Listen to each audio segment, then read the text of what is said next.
I'm Jenni Carlson here with Anthoyn Slater. We are at the peak where the Thunder has defeated the Knicks 105-78. And Anthony, that's probably the least important final score you'll hear in a long time because this is all about the Russell Westbrook return. I thought it was the debut of Grant Jarrett we were here to talk about. No, I mean, yeah, obviously you're right. Story of the night. I believe he had 32 points, 8 assists, and 7 rebounds in 24 minutes. ESPN threw out a stat there that he's the first player in the shot clock era to have 32 points and 8 assists in under 24 minutes. I mean, he was unbelievable from the opening tip. Completely took over this game, changed the pace. I wrote about the pace that they've been playing with, which had been slow. We're talking about a Thunder team that was bottom of the league in fast break points. He got 17 tonight, which would rank near the top of the league. He changes everything with this team. There's no doubt about it, and he was fantastic tonight. Yeah, about the only thing that kept him from a triple-double was Scott Brooks' bleeding heart for Derek Fisher, the rookie coach over with the Knicks. He called off the dogs, kept Westbrook, Ibaka, and anybody else that could really, damage the Knicks, put them on the bench in all the fourth quarter. So obviously the game could have been totally out of hand, and it was just kind of out of hand, I guess.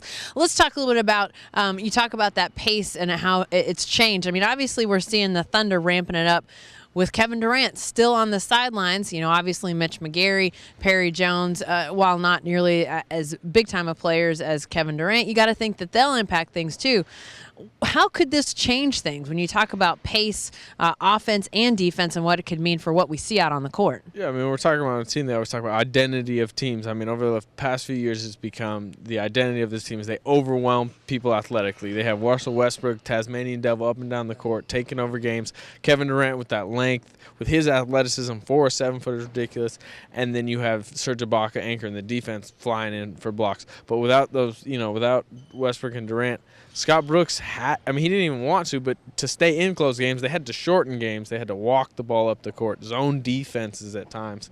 And, I mean, it just wasn't it never felt like the Thunder. Now Westbrook's back. It feels like the Thunder, they're going to start, playing these teams where you just look on the court and, they're just more athletic than these teams. So if they use that, they'll play better.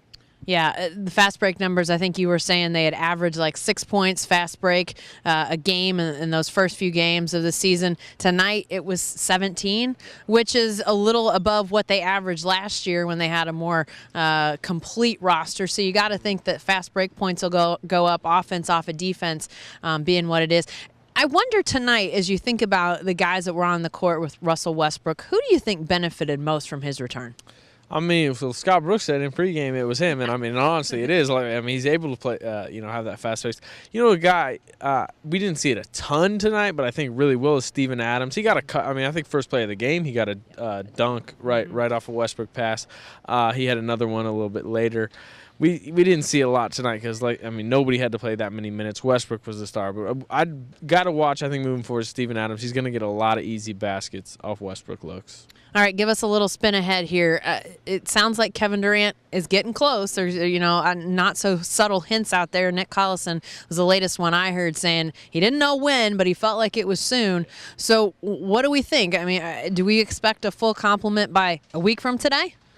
I mean, they got 3 days off before the next game. They go on this road trip. The only thing that makes me think it won't be incredibly soon is this road trip. New Orleans is a tough game on Tuesday, but then you go and play 0-15 Philadelphia and 3-13 Detroit, which is do you need Durant that much? But, if they can, why not bring Durant back in those games? You don't want to play around. I mean, they need to win every game they can. They need to start racking up as many as they can.